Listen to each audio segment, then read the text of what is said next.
Selamat siang, Assalamualaikum warahmatullahi wabarakatuh. Terima kasih Sinar Maslen beserta BNI beserta Bapak Ibu nasabah Emerald dari BNI memberikan saya kesempatan untuk berbicara di depan ini terkait dengan pertanyaan dari Mas Sigit. Cortex itu merupakan sistem inti administrasi perpajakan, Mas. Jadi dia itu merupakan sistem baru yang menggantikan sistem yang lama mulai tahun 2025. Jadi terkait dengan Cortex ini, karena sistem lamanya masih terdapat banyak kekurangan-kekurangan, sehingga terkait dengan data, terkait ini dan lainnya.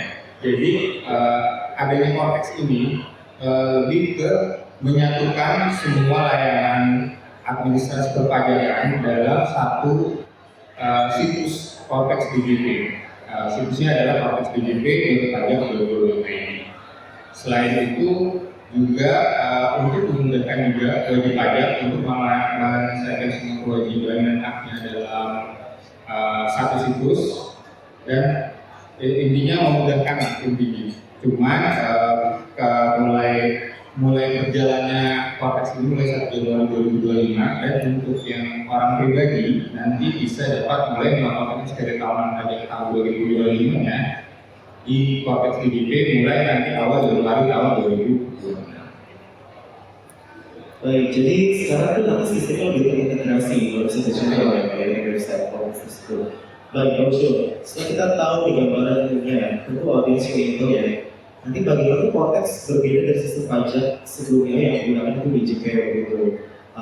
Bisa dijelaskan dalam langkah awal nanti ketika kita mau melakukan lapor pajak di Januari 2020 ada ya? Ini seperti apa? Baik, memang terdapat perbedaan yang cukup mendasar daripada sistem DJP sebelumnya, yang dimana kalau kita lapor pajak di sebelumnya itu lewat DJP online.pajak.go.id, mulai untuk tahun pajak 2025 kita menggunakan Cortex DJP.pajak.go.id. Namun untuk kita sebagai orang pribadi, kita menggunakan nik kita yang kita gunakan. Jadi NPWP 15 digit yang sebelumnya kita miliki itu kita padankan atau beralih menjadi nik, sehingga NPWP kita itu jadi 16 digit.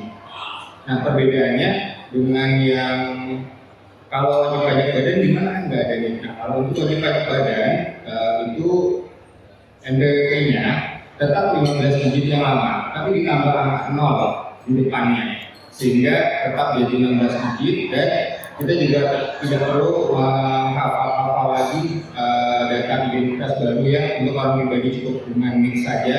Lalu untuk wajib pajak badan atau wajib pajak dari luar negeri itu tetap gunakan NPWP lamanya ditambahkan angka 0 di depannya. Baik, jadi nanti kita menggunakan NIK ya? Betul. Oke, nah untuk NIK sendiri, Pak, ini apakah semua pemilik NIK itu otomatis jadi wajib pajak? Untuk apakah semua yang mempunyai NIK jadi wajib pajak? Belum tentu juga, karena kan NIK itu seluruh warga negara Indonesia memiliki ya. Namun ada beberapa juga dari semua pemilik NIK itu ada yang penghasilannya masih berada di bawah batas penghasilan tidak kena pajak dalam 1 tahun. Jadi bagi untuk yang sudah memiliki penghasilan lebih dari PTKP-nya, jadi wajib pajak itu wajib melakukan aktivasi akun Cortex di situs Cortex DJP.pajak.go.id. Baik, Pak, ini selain tadi integrasi antara NIK dan NPWP, kira-kira ada fitur utama Cortex lain yang wajib kita ketahui nih sebagai lapor pajak, sebagai wajib pajak?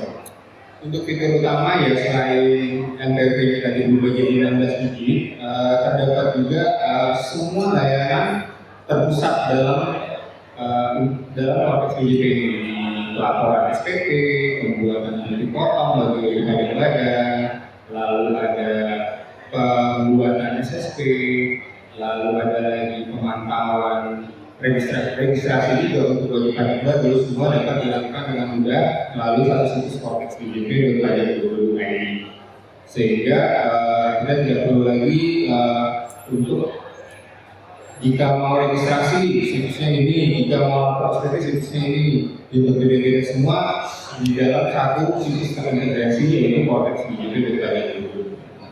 Baik, kalau sudah ini ngomong soal registrasi Pak, ini wajib pajak yang lama, ini ada semacam registrasi ulang yang harus kita lakukan dan atau nanti ya sudah berlangsung saja Pak?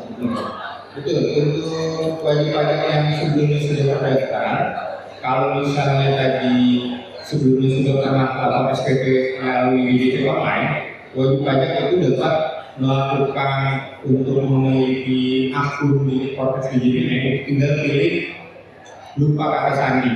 Jadi di halaman Cortex DJP-nya ya, itu kita tinggal pilih lupa kata sandi, lalu nanti masukkan NIK 16 digit kita atau NPWP 16 digit bagi wajib pajak badan.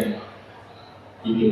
Nanti kita sudah masukkan NIK-nya, lalu nanti kita akan pilih kemana kita akan verifikasi data kita, atau ke email atau ke telepon yang sebelumnya sudah pernah terdaftar. Ketika kita sudah mengisikan lupa kata sandi itu, nanti kita akan kirimkan tautan berupa reset password ke email atau ke nomor telepon kita untuk melakukan reset password. Lalu di situ kita bikin password baru. Setelah kita bikin password baru, nanti kita sudah akan diarahkan untuk login lagi atas password baru tersebut. Nah, password barunya juga itu minimal 8 digit, terdiri atas satu huruf besar, minimal satu huruf besar, satu huruf kecil, lalu ada angka dan spesial karakter seperti akeo, tanda seru atau titik. Jadi, baik, kalau sudah ini kita juga mendengar ada fitur yang namanya itu family text sendiri Pak. Ini bisa dijelaskan Mas Bang family text sendiri Pak, dan implementasi atau penerapannya di kehidupan sehari-hari seperti apa? nah, untuk family tax unit ini sendiri sebenarnya untuk wajib pajak yang sudah berkeluarga atau mungkin ketika sang suami bekerja, lalu istri juga bekerja, namun istri ingin menggabungkan kewajiban perpajakannya dengan suami. Nah, di situ si istri bisa suami memasukkan NIK istri ke dalam family tax unitnya dan mengubah status istri menjadi tanggungan, sehingga nanti sang istri cukup menyampaikan lapor bukti potong yang diperoleh dari tempat dia bekerja untuk dilaporkan melalui SPT suami. Jadi yang melaporkan itu suaminya saja. Jika memang kalau misalnya istri pengen lapor sendiri juga boleh. Itu nanti ketika di family tax unit suaminya, dia statusnya bukan tanggungan, tapi jadi kepala keluarga unit lain, sehingga sang suami dan sang istri mempunyai kewajiban yang berjalan masing-masing. Untuk istri yang gabung suami gimana supaya dia nggak perlu lapor? Nah, selain dimasukkan ke dalam family tax-nya si suami, family tax unitnya suami, istri juga harus melakukan penonaktifan NIK-nya. Jadi sehingga status NPWP-nya, status akunnya itu nonaktif, sehingga nanti sang istri tidak perlu lagi lapor SPT, cukup menyampaikan bukti potongan yang diperoleh dari tempat kerjanya untuk disampaikan ke suaminya dan untuk dilaporkan oleh suami. Oke, itu cara setting kita bersama Pak Suami setting istrinya sebagai family tax unit ini, langkahnya di mana Pak sebelum kita melakukan setting untuk ininya maaf ya, mungkin saya juga nggak sempat di insight-nya.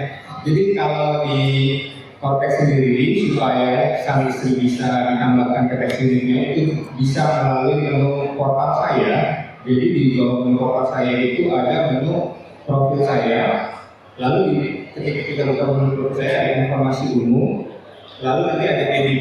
Nah, edit itu di situ nanti pilih yang data unit keluarga atau family tax unit. Di situ kita bisa tambahkan atau misalnya ditambahkan, lalu kalau misalnya memang sudah terdaftar dari dulu, biasanya sudah ada data keluarga kita yang sudah pernah masuk di SPT tahunan.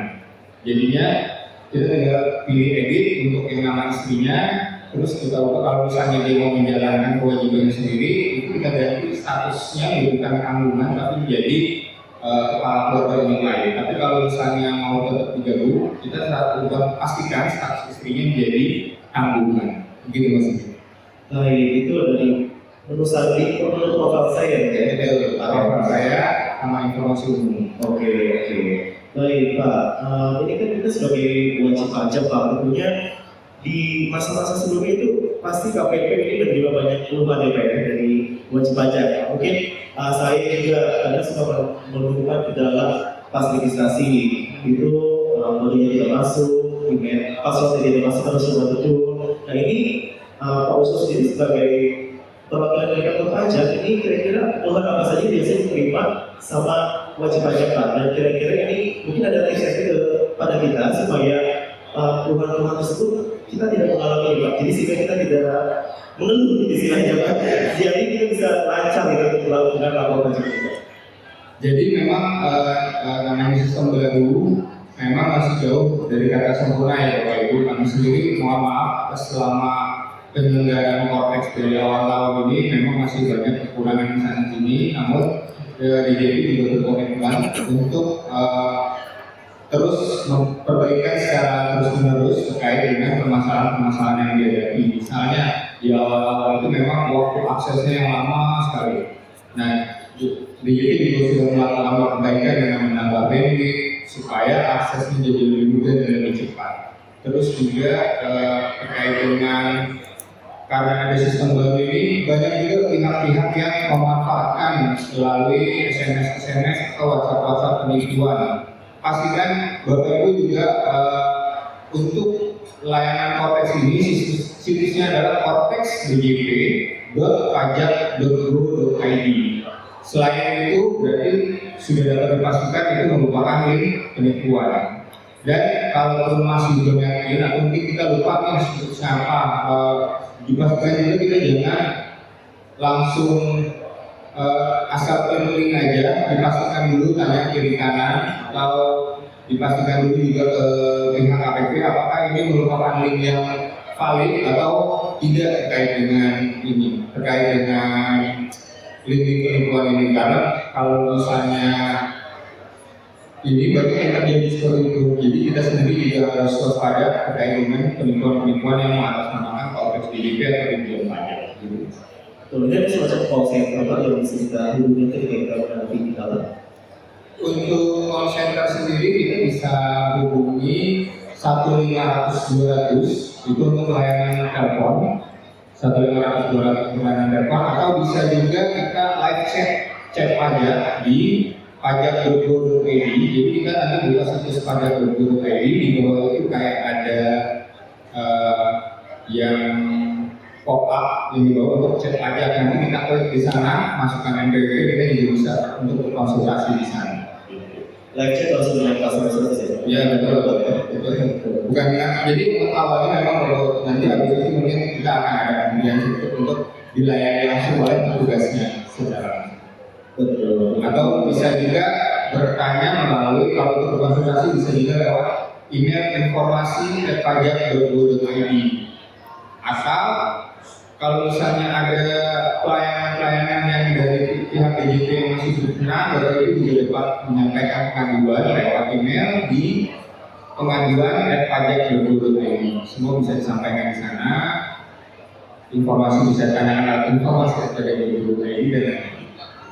Baik Pak, tadi terkait ada jadi potensi risiko keamanan Pak, soal tadi ada seks penipuan dan sebagainya. Nah itu dari DJP sendiri Pak, bagaimana itu memastikan keamanan data dari pengguna sistem digital yang baru ini Pak? Tentu kita sebagai publik, sebagai wajib pajak juga ada concern terhadap itu Pak keamanan. Betul. Jadi terkait dengan concern keamanan tadi, Cortex DJP juga memperlakukan sistem baru yang berbeda dengan sistem-sistem sebelumnya. Sekarang di Cortex DJP memperkenalkan adalah sertifikat elektronik atau kode otorisasi yang memastikan hanya kita sendiri yang bisa mengakses. Kode otorisasi atau sertifikat elektronik ini kita gunakannya pas kapan? Pas melaporkan SPT atau pas buat tutup foto, gitu. Jadi dengan adanya kode otorisasi atau sertifikat elektronik ini, DJP juga memastikan keamanan data dari setiap pengguna atau dari wajib pajak yang mempunyai akses ke DJP. Jadi tidak bisa semua asal bisa masuk Jadi karena juga verifikasinya dilakukan melalui email dan nomor telepon yang terdaftar dari website sendiri. Betul, jadi sekarang sistem sudah nyaman ya Pak. Iya. Dari apa ini dari DJP sendiri Pak, kira-kira untuk sistem pendukung ini, kira-kira visi utama atau visi besar dari DJP sendiri terkait dengan perilisan proses itu apa? Bisa dijelaskan? Visi kedepannya ya sebenarnya Korps ini didesain untuk mempermudah semua layanan dari kita harus capek-capek kemudian kantor pajak, semua bisa kita lakukan melalui bisa dari layanan web kita atau dari 3C, klik, call, counter. Nah counter ini pun kalau misalnya memang kita membutuhkan konsultasi yang harus berbicara langsung dengan PMR atau ini, tapi untuk yang klik dan call bisa kita lewat call center maupun melalui layanan yang bisa kita lakukan langsung di Korps DJP.